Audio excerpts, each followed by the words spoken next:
தமிழ் மக்களுக்கு வணக்கம். தேர்தல் பரபரப்பு சூடுபிடிக்க ஆரம்பித்து விட்டது. அப்படின்றதுல அடுத்த நிகழ்வாக பியூஷ் கோயல், மத்திய அமைச்சர் பியூஷ் கோயல் பாஜக சார்பில் தேசிய ஜனநாயக கூட்டணியை வலுப்பெறச் செய்வதற்காக நாளை தமிழகம் வரவிருக்கிறார். நாளை வரும்பொழுது அவரும் எல்முருகன் அவர்களும், அவங்க அஃப்கோர்ஸ் தனித்தனி ஃப்ளைட்டில் தான் வராங்க.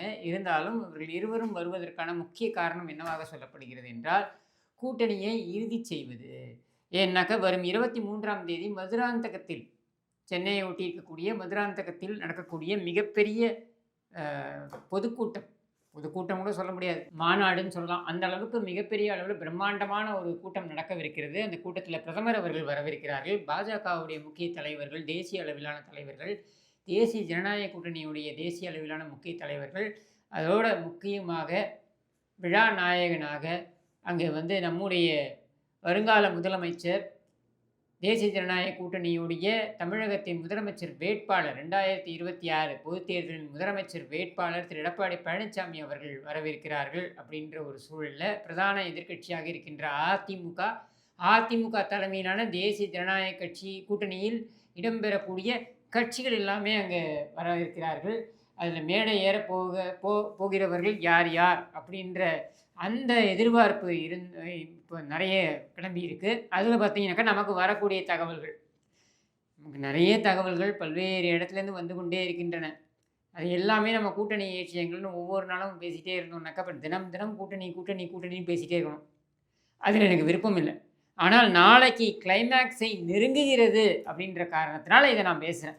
நீங்கள் பார்த்தீங்கன்னா நிறைய சேனல்களில் இந்த கூட்டணியில் இவங்க சேர்றாங்க, இவங்க சேர்றாங்க, இவங்க அவங்களோட சேர போகிறாங்கன்னு சொல்லிகிட்டே இருப்பாங்க. நம்ம அதெல்லாம் எதுவுமே பேசாமே தவிர்த்து வந்தோம். ஏன்னா இதெல்லாம் இறுதி முடிவு வரும்பொழுது பேசிக்கலாம் அப்படின்ட்டு தான். இப்போ இறுதி அந்த கட்டத்தை நெருங்கி விட்டது. அதனால் நாளைக்கு பார்த்தீங்கன்னாக்கா முதல்ல திரு பியூஷ் கோயல் அவர்கள் சந்திக்கவிருக்கின்ற நபர் யார் அப்படின்னாக்கா திரு எடப்பாடி பழனிசாமி அவர்கள். தமிழகத்தில் தேசிய ஜனநாயக கூட்டணியுடைய தலைமை பொறுப்பில் இருக்கக்கூடிய திரு எடப்பாடி பழனிசாமி அவர்களை சந்திக்கிறார்கள். அதை ஒட்டி அவர் சந்திக்கக்கூடிய கூட்டணி கட்சி தலைவர்கள் அப்படின்னு பார்த்தீங்கன்னாக்கா 2 முக்கிய தலைவர்கள் சொல்லப்படுகிறார்கள். ஒன்று தேசிய முற்போக்கு திராவிட கழகத்தின் பொதுச் செயலாளராக இருக்கக்கூடிய திருமதி பிரேமலதா விஜயகாந்த் அவர்கள், அவங்கள சந்திக்கிறாங்க அப்படின்ற ஒரு தகவலும் நமக்கு வருகிறது. அடுத்தது பார்த்தீங்கன்னாக்க அம்மா மக்கள் முன்னேற்ற கழகம், அதோடைய நிறுவன தலைவர் திரு டிடிவி தினகரன் அவர்களை சந்திக்கவிருக்கிறார்கள் அப்படின்றதும் நமக்கு தெரிய வருகிறது. ஸோ இவர்களையெல்லாம் சந்தித்து கூட்டணி இறுதி செய்யப்படும் அப்படின்ற தகவல்கள் வருகின்றன. இந்த கூட்டணி இறுதி செய்யப்பட்டு விட்ட நிலையில் ஏற்கனவே பார்த்தீங்கன்னாக்கா திரு ஜான் பாண்டியன் அவர்கள், நாங்கள் தேசிய ஜனநாயக கூட்டணியில் தான் தொடர்கிறோம் அப்படின்றத தெளிவுபடுத்திட்டாங்க. திரு கிருஷ்ணசாமி அவர்கள், அவரும் கூட இந்த கூட்டணிக்கு வந்து விடுவார் அப்படின்ற தகவல்கள் வருகின்றன. இதோடு சேர்த்து பார்த்தீங்கன்னாக்கா ஐஜேகே பச்சமுத்து அவரும் பாரிவேந்தர் அவரும் பார்த்தீங்கன்னாக்க இந்த கூட்டணியில் இருப்பதாக ஏற்கனவே அறிவித்து விட்டார். அப்படின்ற நிலையில் திரு ஜி.கே. வாசன் அவர்களும் இந்த கூட்டணியில் தான் இருக்கிறார். அப்படின்ற சூழலில் இந்த எல்லா தலைவர்களும் ஒரு சேர, இது கூட பார்த்தீங்கன்னாக்க ஃபார்வர்ட் பிளாக் கதிரவன் அவர்கள், அப்புறம் சவுத் இண்டியன் ஃபார்வர்ட் பிளாக்குடைய திருமாரஞ்சி அவர்கள் அப்படின்னு சொல்லிட்டு ஒரு மிகப்பெரிய அளவிலான தலைவர்கள் எல்லாருமே கூட போகிறார்கள்.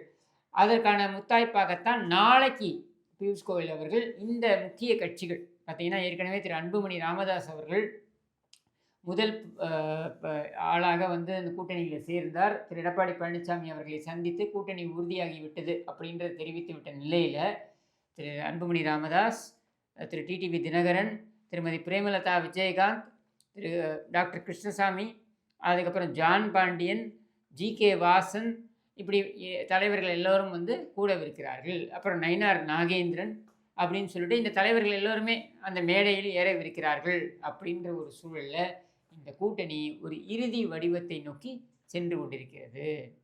அப்படியே நீங்கள் எதிர் திசையில் பார்த்தீங்கன்னாக்க பியூஷ் கோயல் சென்னைக்கு இறுதி வடிவம் இந்த கூட்டணிக்கு கொடுக்க வர இருக்கின்ற அதே காலகட்டத்தில் இங்கிருந்து டெல்லிக்கு ஒருத்தர் கிளம்பி போயிருக்காங்க.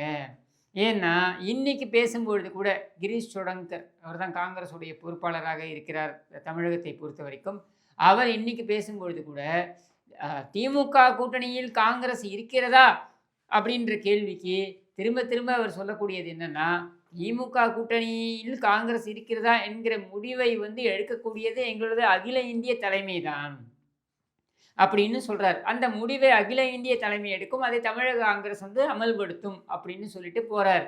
அப்போ இன்னும் அந்த கூட்டணியை அவர்கள் உறுதிப்படுத்தவில்லை அப்படின்றது தான் இது தெளிவுபடுத்துகிறது. அதுலயும் பார்த்தீங்கன்னாக்கா, இன்னைக்கு செயற்குழு கூட்டம் போல அந்த மாவட்ட செயலாளர்கள், மாவட்ட தலைவர்கள் கூட்டம் இன்னைக்கு நடந்திருக்கு. சத்தியமூர்த்தி பவன்ல. அதில பார்த்தீங்கன்னாக்கா, கிட்டத்தட்ட 61 பேர்ல 30 பேரோ, 40 பேரோ தான் கலந்துருக்காங்க. மிச்சவங்கலாம் வரல. மாணிக்கம் தாக்கூர் கலந்துக்கல. விஜய் வசந்த் கலந்துக்கல. ஜோதிமணி கலந்துக்கல. கே.எஸ். அழகிரி கலந்துக்கல. இப்படி முக்கியமான தலைவர்கள் எல்லாம் அதை புறக்கணித்திருக்கிறார்கள் அப்படின்றதும் தெரிகிறது. அப்போ செல்வ பிறந்தைக்கு எதிராக ஒரு போர்க்கொடியும் தூக்குகிறார்கள். அவர்களை பொறுத்தவரைக்கும் அவங்களுக்கு பொறுக்கல. இந்த திமுகவுக்கு அடிமை சாசனமாக எழுதி கொடுத்தது பொறுக்கல அப்படின்ற நிலையில அங்கும் ஒரு குழப்ப நிலை.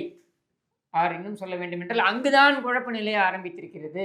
இப்போ இதை சரி செய்வதற்கு அனுப்ப வேண்டியது தானே, ஸ்டாலின் போக வேண்டியது தானே, அல்லது இவர சின்னத உதவாநிதியை அனுப்ப வேண்டியது தானே. அங்கெல்லாம் போக முடியல. அங்கெல்லாம் பேசினா எடுபடாதுன்னு தெரியும். அப்பொழுது யாரை அனுப்பியிருக்கிறார்கள் என்றால், இவர்களுக்கு வாய்த்த ஒரே அநாத ரட்சகர் திமுகவுக்கு இருக்கக்கூடிய கருணாநிதி காலத்திலிருந்து இருக்கக்கூடிய அநாத ரட்சகர் யார் அப்படின்னா கனிமொழி. அப்போ சகோதரி கனிமொழி அவர்களை இவங்க அனுப்பி வைக்கிறாங்க டெல்லிக்கு. எதுக்குன்னா அவங்க தான் சோனியா காந்தி அவர்களிடம் பக்குவமாக பேசுவாங்க. அவங்க பேசினாதான் அவங்களும் கேட்டுப்பாங்க. என்னதான் ஸ்டாலின் வந்து மை பிரதர் அப்படி இப்படின்னுலாம் வந்து உருட்டினாலும் ஸ்டாலினுக்கு எந்த மரியாதையும் கிடையாது. கருணாநிதி காலத்திலிருந்தே அவர்கள் பார்க்கக்கூடிய அந்த டெல்லியில் இருக்கக்கூடிய தலைவர்கள், அது காங்கிரஸ் தலைவர்களாக இருக்கட்டும் அல்லது பாஜக தலைவர்களாக இருக்கட்டும், சமீபத்தில் கூட பார்த்தீங்கன்னாக்கா பிறந்த நாளுக்கு கனிமொழி அவர்களுக்கு வலிய சென்று வாழ்த்து தெரிவித்தார் அமித்ஷா. அப்போது கனிமொழியை தான் மையமாக பார்க்கிறார்கள். இவங்க என்னதான் இங்கே உருட்டுன்னு உருட்டினாலும், கனிமொழியை ஓரங்கட்ட வேண்டும் என்று நினைத்தாலும், கனிமொழி அவர்களுடைய முக்கியத்துவம் என்பது அது இவர்களை மீறியும் வந்து கொண்டே இருக்கிறது என்பதற்கான உதாரணம் தான் இப்பொழுது வேறு வழி இல்லாமல் காங்கிரஸை சமாதானப்படுத்துவதற்காக கனிமொழியை அங்கே அனுப்பி வைத்திருக்கிறார்கள். இவங்களுடைய கருணாநிதித்தனம் என்னன்னு புரியுதா? இங்கே வந்து ஆச்சா போச்சான்னு உதார விட வேண்டியது. ஆனால் மாநிலத்தில் சுயாட்சி, மத்தியில் கூட்டாட்சி, நாங்கள் அதை விட்டு தர மாட்டோம்லாம் பேச வேண்டியது. ஆனால் அங்கே சோனியா காந்தி அம்மையாரிடம் சென்று நேருவின் மருமகளை வருக, நிலையான ஆட்சியை தருக, இந்திராவின் மருமகளை வருக, நிலையான ஆட்சியை தருக, இப்படி எதையாவது ஒன்று உருட்டுவதற்காக இப்பொழுது கனிமொழியை அனுப்பி வைத்திருக்கிறார்கள். அப்போது இங்கே பியூஷ் கோயல் கூட்டணியை இறுதி செய்வதற்காக வந்து கொண்டிருக்கிறார். அங்கே கனிமொழி சென்றிருக்கிறார். அப்போ 2 தரப்புமே கூட்டணிகள் இறுதி வடிவம் பெற்று வருகின்றன அப்படின்றது இதிலிருந்தே தெரிகிறது. நாளைக்கு எனக்கு தெரிந்து தேமுதிக மற்றும் அமமுக இந்த 2 கட்சிகளும் வந்து கூட்டணியில் இடம்பெறுவது, அதுவும் முக்கியமாக தேமுதிகவை பொறுத்த வரைக்கும் அவங்க இன்னும் அவங்க தரப்பிலிருந்து முடிவே சொல்லலை.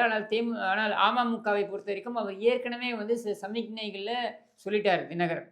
நான் வார்த்தை கொடுத்து விட்டேன், அதனால் அந்த கூட்டணியில் நான் தொடர்வேன் அல்லது அந்த கூட்டணியில் நான் இடம்பெறுவேன் அப்படின்றத அவர் சொல்லிட்டார். அப்படின்னாலே அந்த வார்த்தை கொடுத்து விட்டேன் என்பது அவர் பாஜகவுக்கு கொடுத்திருக்கின்ற வார்த்தை அப்படின்னு கூட நம்ம எடுத்துக்கலாம், அல்லது பாஜகவுக்கு கொடுத்திருக்கின்ற வாக்குன்னு கூட நம்ம எடுத்துக்கலாம். ஸோ அதன் அடிப்படையில் இவர்கள் எல்லோரும் இந்த கூட்டணியில் இடம்பெறுவது என்பது ஏறத்தாழ முடிவாகிவிட்டது அப்படின்றத நம்மளால் சொல்ல முடிகிறது. இதில் ஏதாவது ஒரு மாற்றம் இருந்தாலும் கூட அது கடைசி கட்ட ஒரு நிகழ்வாக இருக்கலாமே தவிர்த்து மோரார்லெஸ் இதுதான் கூட்டணி, ஒரு 2 கட்சி இங்கே இருந்து அங்கே, அங்கிருந்து இங்கே அப்படின்னு இருக்கலாமே தவிர்த்து இதை வந்து மாறி வேறொரு கூட்டணி அமையுமா அப்படின்றது சாத்தியம் இல்லை அப்படின்றது நமக்கு தெரிய வருகிறது. அதனால் தமிழக அரசியலில் எந்த கூட்டணி பலவீனமாக இருக்கிறது என்று சொல்லப்பட்டதோ, எந்த கட்சி பலவீனமாக இருக்கிறது என்று சொல்லப்பட்டதோ, எந்த கட்சியை அது வந்து பலமாக ஒன்றாவே இல்லையே, அவங்க எங்கே இருக்காங்கன்னே தெரியலையே என்றெல்லாம் சொல்லப்பட்டதோ, அந்த கட்சி முதன்மை கட்சியாக கூட்டணியை உறுதி செய்கிறது. அது அனைத்து அண்ணா திராவிட முன்னேற்றக் கழகம். அப்போது வெற்றி வாகையை நோக்கி அந்த பயணம் 23ஆம் தேதி சிறப்பாக துவங்க இருக்கிறது. நாம் அனைவரும் சேர்ந்து இந்த காட்டாட்சியை, இந்த கேவலமான ஆட்சியை, இந்த ஸ்டாலின் தலைமையிலான பொம்மை ஆட்சியை, இந்த ஸ்டாலின் தலைமையிலான அசிங்கம் பிடித்த ஆட்சியை விரட்டுவதற்கு நாம் அனைவரும் தயாராவோம் என்று கூறி விடைபெறுகிறேன். நன்றி, வணக்கம்.